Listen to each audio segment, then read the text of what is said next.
আমাদেরকে সতর্ক থাকতে হবে যে জনগণের শাসনের এই চলার পথকে যাতে কেউ বাধাগ্রস্ত করতে না পারে। বাজেট নিয়ে জনগণকে বিভ্রান্ত করছে একটি দল, সবাইকে সতর্ক থাকার আহ্বান প্রধানমন্ত্রীর। বিরোধী দল প্রতিক্রিয়া জানাবে, খুবই স্বাভাবিক। এটা গণতন্ত্রের এসেন্স, এটা গণতন্ত্রের সৌন্দর্য, এতে রাগ করার কি আছে? অসত্য কথা বলেছেন সরকার প্রধান, মন্তব্য জামায়াত আমিরের। চট্টগ্রামে 11 দলের সমাবেশ।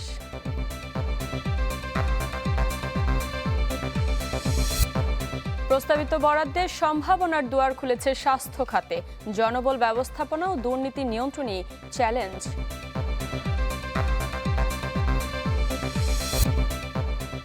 যুদ্ধবন্ধে ইরান যুক্তরাষ্ট্র চুক্তি সই হতে পারে আজ, জানালেন ডোনাল্ড ট্রাম্প। খুলবে হরমুজ প্রণালী।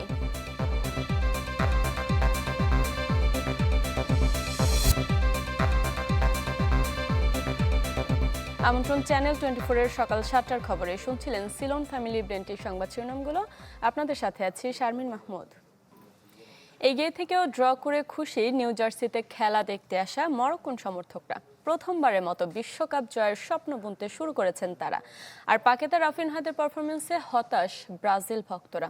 তবে পরের ম্যাচে নেইমারের অন্তর্ভুক্তির শক্তি বাড়বে আশাবাদী তারা। হাই ভোল্টেজ লড়াই দেখতে মাঠে ছিলেন বাংলাদেশিরাও। Yes, and we can also lose, so this is good. It was a good game. They did the best. They did the best. So happy! Why? Brazil make a draw. Yeah, but it's a once-in-a-lifetime opportunity. When they get Neymar back, they're going to dominate. They're going to win. We made it to the semi-final last time. We're going to make it to the final this time. Hopefully. আর্জেন্টিনার fan একটু খারাপ লাগছে যে Brazil টাই করছে, but Brazil হারে নাই সেটাই সেটাই কিন্তু হারলে ভালো লাগতো বেশি, বুঝছেন? এটাই। Morocco is a very strong team. তো ওই হিসেবে ব্রাজিল ভালো খেলেছে। Great game. Great game A lot of fun, yes. Amazing game, but they need to get a lot better. Very much better. It was very, very good. Unfortunately, Morocco can gain in this match. Perhaps we had to finish by 2-1, but it's good for us. It's good news. I'm not happy for the result. Brazil not play a very cool, a pretty game. It was great. Dima Maghreb, go Morocco. Win the whole thing. Let's go. দর্শক, ম্যাচের পর new ইয়র্কের new জার্সির সবশেষ অবস্থা জানাতে সেখান থেকে সরাসরি যোগ দিয়েছেন সহকর্মী রেজওয়ানুজ্জামান। রেজওয়ান, দুই দলের সমর্থকদের প্রতিক্রিয়া কেমন দেখছেন জানাবেন।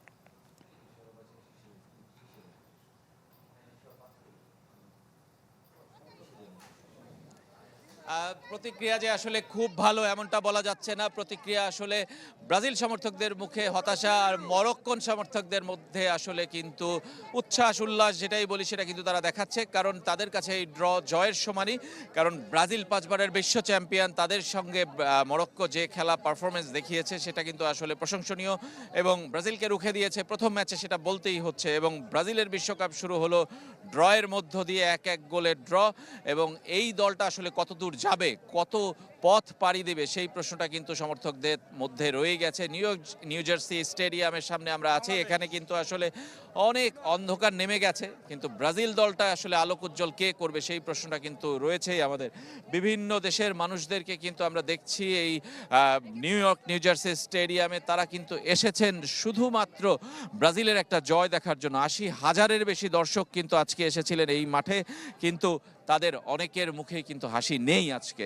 ব্রাজিলকে তারা জিততে দেখেননি এবং সেই কারণে তাদের আসলে খুব বেশি খুশি হওয়ার কারণও নেই। আমরা দেখছি এখনও মানুষ বের হচ্ছেন, খেলা শেষ হয়ে গেছে প্রায় 1 ঘন্টার বেশি সময়, কিন্তু এখনও কিন্তু মানুষ বের হচ্ছেন এবং তাদের সবার চোখে মুখে কিন্তু এখনও খুব একটা যে আশার আলো, আনন্দ, সেটা কিন্তু আমরা দেখতে পাচ্ছি না।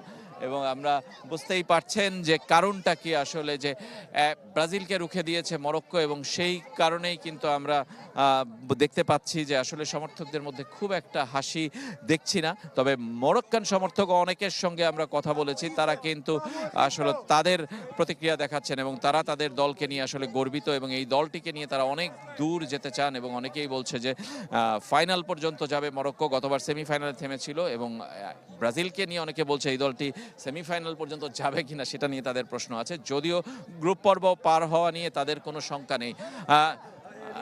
Can I talk to you 1 minute? Yeah. Are you? No problem. It's okay. How are you and how are you happy with the performance? Yes, of course. We did a good game against Brazil. It was tough, but we are happy with the results.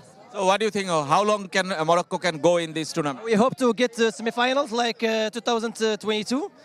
Yes, we are the seventh best team in the world. Why not to be optimist? Thank you very much. How are you and what's your reaction? See, the match was evenly poised, equal. But Morocco played a better game. Morocco played better. Brazil people wanted. আমরা একজনের দেখা পেয়েছি, একটু দেখাতে চাই আপনাদেরকে।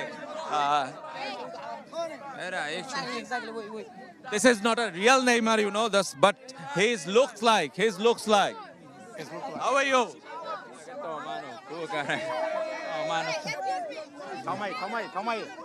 Can I talk to you 1 minute? We're from Bangladesh. How are you? Peraí.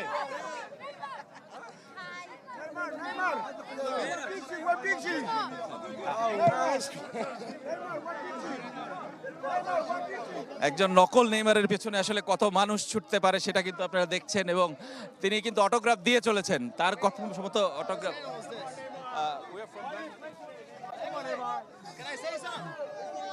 আমরা দেখছি। এটা কিন্তু আসল নেইমার নয়, কিন্তু সে একেবারে আসলে নেইমারের মতো তার ভাব ভঙ্গি এবং পোশাক আশাক এবং অটোগ্রাফ দিয়ে চলেছেন তিনি, সেটাই কিন্তু আমরা দেখতে পাচ্ছি এবং তার পেছনে ছুটছে এবং তাকে রক্ষা করার জন্য আরো দুজন আছে বডিগার্ডের মতো আপনারা দেখছেন। মানে এটা একটা অন্যরকম মুহূর্ত আমার কাছে মনে হয় যে আমরা এর আগে ম্যারাডোনাকে দেখেছি, নকল ম্যারাডোনা অন্য বিশ্বকাপে, কিন্তু নেইমারের দেখা এবারই প্রথম পেলাম এবং নকল নেইমার তিনি অটোগ্রাফ দিয়ে চলেছেন, সবাই তাকে ভিড় করেছেন এবং তাকে ঘিরে ধরেছেন।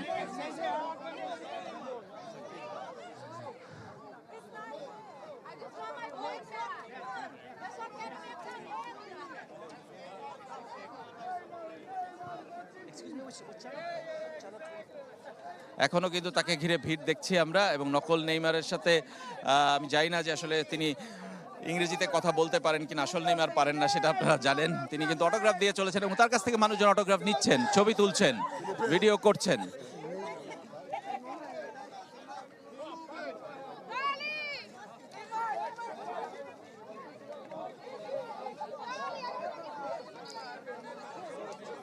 এই ধরনের নানা ধরনের কিন্তু আসলে অভিজ্ঞতা আমাদের হয়েছে আজকে এই নিউ ইয়র্ক নিউ জার্সি স্টেডিয়ামে। সবাই দেখছেন আমাদেরকে।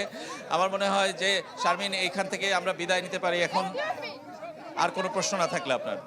রেজওয়ান, ধন্যবাদ আপনাকে। দর্শক, ম্যাচ পরবর্তী খবর জানাতে যুক্ত হচ্ছিলেন আমাদের সহকর্মী। প্রস্তাবিত বাজেট সাধারণের পক্ষে, কিন্তু একটি দল বিরোধিতার মাধ্যমে জনগণকে বিভ্রান্ত করছে। কক্সবাজারের চকরিয়ায় সমাবেশে মন্তব্য করেছেন প্রধানমন্ত্রী তারেক রহমান। এর আগে পাতলি খালের পুনঃখনন ও 25 কোটি বৃক্ষরোপণ কর্মসূচির উদ্বোধন করেন তিনি। কক্সবাজার থেকে আশিকিন প্রিন্সের রিপোর্ট, ক্যামেরায় সুমন আহমেদ। প্রধানমন্ত্রী হিসেবে তারেক রহমানের প্রথম কক্সবাজার সফর। দিনব্যাপী বিভিন্ন কর্মসূচি শেষে রাতে যোগ দেন বিএনপি আয়োজিত জনসভায়।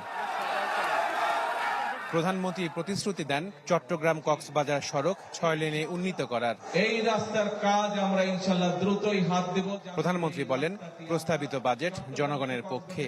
ঘোষণা দেন তা বাস্তবায়নের মাধ্যমে জনগণের ভাগ্য পরিবর্তনের। এই বাজেট পর্যায়ক্রমিকভাবে বাস্তবায়ন করার মাধ্যমে আমরা বাংলাদেশকে একটি শিল্পের দেশ হিসেবে গড়ে তুলতে চাই। সেই জন্যই আমি বলছি, করব কাজ, গর্ব দেশ, সবার জন্য বাংলাদেশ। একটি দল বাজেটের বিরোধিতার মাধ্যমে জনগণকে বিভ্রান্ত করছে উল্লেখ করে সতর্ক থাকার পরামর্শ দেন প্রধানমন্ত্রী। আজকে আমাদেরকে সতর্ক থাকতে হবে যে জনগণের শাসনের এই চলার পথকে যাতে কেউ বাধাগ্রস্ত করতে না পারে।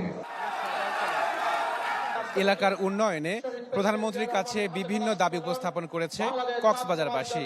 সমাবেশ থেকে প্রধানমন্ত্রী জানিয়েছেন দেশ এবং জনগণের কল্যাণে নির্বাচনের প্রতিশ্রুতি বাস্তবায়ন করছে বর্তমান সরকার।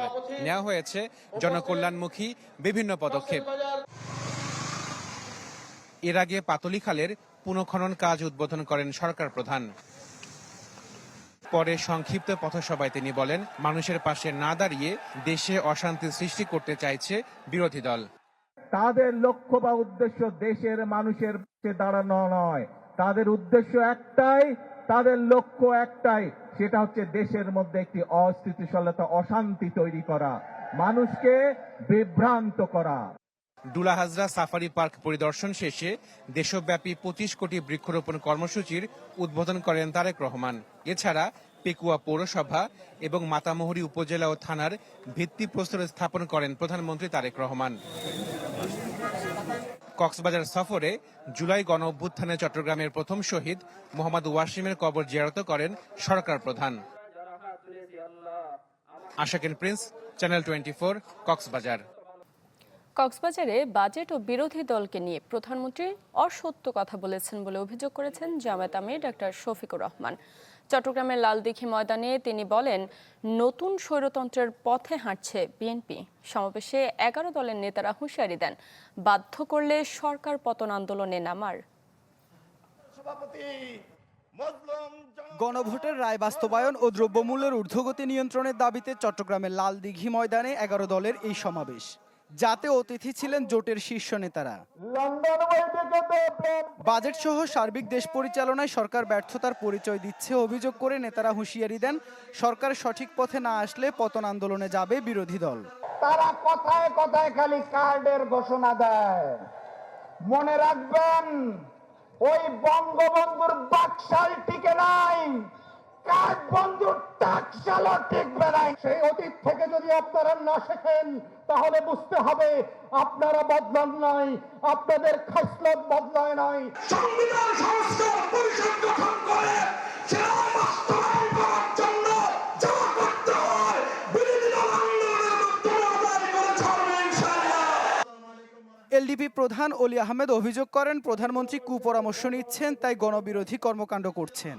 বাজেট নিয়ে সমালোচনা করায় প্রধানমন্ত্রীর মন খারাপ, আর তার মন খারাপ দেখে বিরোধী দলেরও মন খারাপ বলে মন্তব্য করেন এনসিপি প্রধান। প্রধানমন্ত্রীর মন খারাপ দেখে আমাদেরও মন খারাপ। আমরা চেয়েছিলাম আপনার বাজেটের প্রশংসা করতে, কিন্তু আপনি দুর্নীতির রাস্তা বন্ধ করেন নাই, লুটপাটের রাস্তা বন্ধ করেন নাই, ব্যাংক দখল বন্ধ করেন নাই। আগে ঘর সামলান, তারপরে বাইরের কথা চিন্তা করেন। ইন্দুর তো আমার ঘরে, যে ইন্দুররা সবসময় বাংলাদেশের স্বাধীনতা সার্বভৌমত্ব বিপন্ন করার জন্য দিল্লি ভিজিট করেছে। সমাবেশে জামায়াত আমির ডাক্তার শফিকুর রহমান অভিযোগ করেন, বিএনপি নতুন স্বৈরতন্ত্রের পথে হাঁটছে। প্রধানমন্ত্রীর কক্সবাজারে রাখা বক্তব্যকে অসত্য বলেও অভিযোগ করেন তিনি। ধূমপান জাতীয় দ্রব্যের ট্যাক্স বাড়ানো হয়েছে বলে বিরোধী দল তার বিরুদ্ধে প্রতিবাদ করে মিছিল করেছে। মিথ্যা, ভুয়া। বিরোধী দল প্রতিক্রিয়া জানাবে, খুবই স্বাভাবিক। এটা গণতন্ত্রের এসেন্স, এটা গণতন্ত্রের সৌন্দর্য। এতে রাগ করার কি আছে? অল্পতে ধৈর্য হারালে 18 কোটি মানুষের দায়িত্ব পালন করবেন কিভাবে? সমাবেশে 70% মানুষের গণরায়কে মেনে নিয়ে তা বাস্তবায়নের দাবি জানান 11 দলের অন্যান্য নেতারা। ইবেন মির, চ্যানেল 24, চট্টগ্রাম। শিশু রামিসা ধর্ষণ ও হত্যা মামলায় মৃত্যুদণ্ডের রায়ের বিরুদ্ধে জেল আপিল করেছেন আসামি সোহেল রানা ও তার স্ত্রী স্বপ্না আক্তার, যার শুনানি হতে পারে আজ। হাইকোর্টে আসামিদের ডেথ রেফারেন্সের শুনানিও শুরু হচ্ছে আজ। এর আগে 9 জুন আসামি সোহেল রানা ও স্বপ্না আক্তারের মৃত্যুদণ্ড অনুমোদনের নথি হাইকোর্টে আসে। 2 আসামির ফাঁসির রায়ে ঢাকা মহানগর শিশু সহিংসতা দমন ট্রাইব্যুনালের বিচারক মাসরুর সালেকিন সই করার পর যা পাঠানো হয় উচ্চ আদালতে।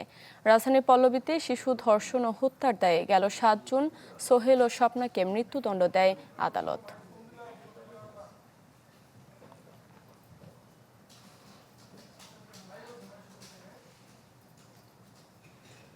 লাইসেন্স বাতিলের পর রাজধানীর মগবাজারের 8 দিন হাসপাতাল ছাড়ছেন রোগীরা। বহির্বিভাগ ও জরুরি সেবা বন্ধ থাকায় নতুন আসা রোগীরাও ফিরে যাচ্ছেন। এতে দূর দূরান্ত থেকে আসা রোগীরা পড়েছেন চরম ভোগান্তিতে।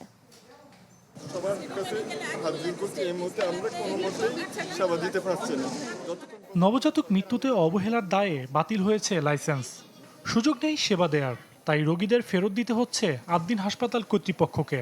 কতটুকু কষ্ট লাগতেছে আমি নিজেও প্রকাশ করতে পারতেছি না, যে তাদেরকে কিভাবে যে আমি বলতেছি যে আমরা সেবা দিতে পারতেছি না। যে হাসপাতাল প্রতিদিন রোগীদের ভিড় আর কোলাহলে মুখর থাকতো, সেটি গেল দুদিন ধরে অনেকটাই নীরব। বন্ধ বহির্বিভাগ, জরুরি বিভাগ ও কনসালটেন্সি। কিন্তু এই তথ্য অনেকেই জানেন না, তাই সেবা নিতে এসে ফিরে যেতে হচ্ছে রোগী আর স্বজনদের। হাসপাতালের লাইসেন্স নাকি বন্ধ, এটা তো আমরা জানি না। ম্যাডাম আমাদের গাইনি ডিপার্টমেন্টের গাইনি ডক্টর, সে ওনার ভিডিও দেখে আমরা আসছি। কালকে একটা পেজেই পাইলাম যে নাসরিন সুলতানা আপা দেখাবে বাচ্চা, ঠিক আছে, সকাল 9টা বসবে। এখন আসছি, আসার পরে দেখতেছি যে আপনার বন্ধ। হয়েছে ইনফেকশন হয়েছে, আসার দরকার। নাসরিন ম্যাডাম এখন দেখে না, আমার বাচ্চার ইনফেকশন হয়েছে, দেখবে না। এখন এই ভোগান্তি আমি কোথায় যাব? শুক্রবার জানানো হয় আদ্দিন হাসপাতালে বিভিন্ন ওয়ার্ডে 243 জন রোগী ভর্তি ছিলেন। সেই রোগীদের কতজন হাসপাতাল ছেড়েছেন তার সঠিক সংখ্যা জানা যায়নি। এ ব্যাপারে কর্তৃপক্ষের সাথে যোগাযোগ করেও উত্তর মেলেনি। গেল 27 মে আদ্দিন হাসপাতালের পোস্ট ডেলিভারি ওয়ার্ডে মারা যায় 6 নবজাতক। এই ঘটনায় হাসপাতালের কর্তৃপক্ষের অবহেলার প্রমাণ পায় স্বাস্থ্য অধিদপ্তরের তদন্ত কমিটি। এরপর বৃহস্পতিবার হাসপাতালটির লাইসেন্স বাতিলের ঘোষণা দেয় স্বাস্থ্য অধিদপ্তর। সজল সাইক, চ্যানেল 24, ঢাকা। আদ্দিন হাসপাতাল কোটি কোটি টাকা নিয়ে ঘুরেছে, এরপরও বাতিল করা হয়েছে তাতে লাইসেন্স। নরসিংদীতে এ কথা বলেছেন স্বাস্থ্যমন্ত্রী সর্দার সাখাওয়াত হোসেন। এই যে আদ্দিন হাসপাতাল কোটি কোটি টাকা নিয়ে ঘুরেছে আমার পিছনে, আল্লাহর রহমতে আপনাদের দোয়া কোনো টাকার প্রতি লোভ হয় নাই। আমার মাননীয় প্রধানমন্ত্রী বলেছেন আপনি যা করবেন আমি আপনাকে পূর্ণ সমর্থন দিয়েছি, আমি লাইসেন্স বাতিল করে দিয়েছি। আর জামাতের লোকেরা বলে যে এটা নাকি বেইনসাফ হয়েছে, মানে ও বেটাও জামাত করে। মধ্যপ্রাচ্যে যুদ্ধ অবসানে একটি প্রাথমিক চুক্তি সই হতে পারে আজ। যুক্তরাষ্ট্রের প্রেসিডেন্ট ডোনাল্ড ট্রাম্প এ কথা জানিয়েছেন, তবে ইরান সুনির্দিষ্ট দিনক্ষণ জানায়নি। সামাজিক যোগাযোগ মাধ্যমে দেওয়া এক পোস্টে ট্রাম্প বলেন চুক্তি সইয়ের পর হরমুজ প্রণালী খুলে দেওয়া হবে। একই কথা বলেছেন মধ্যস্থতাকারী পাকিস্তানের প্রধানমন্ত্রী শেহবাজ শরীফও। তিনি বলেন দুপক্ষ একটি শান্তি চুক্তির কাঠামোর বিষয়ে সম্মত হয়েছে। আজ ইলেকট্রনিক পদ্ধতিতে সইয়ের প্রস্তুতি নেওয়া হচ্ছে। তবে ইরানের পররাষ্ট্র মন্ত্রণালয়ের মুখপাত্র ইসমাইল বাঘাই চুক্তি স্বাক্ষরের সময় নিয়ে মন্তব্য করতে সতর্কতা অবলম্বনের আহ্বান জানিয়েছেন।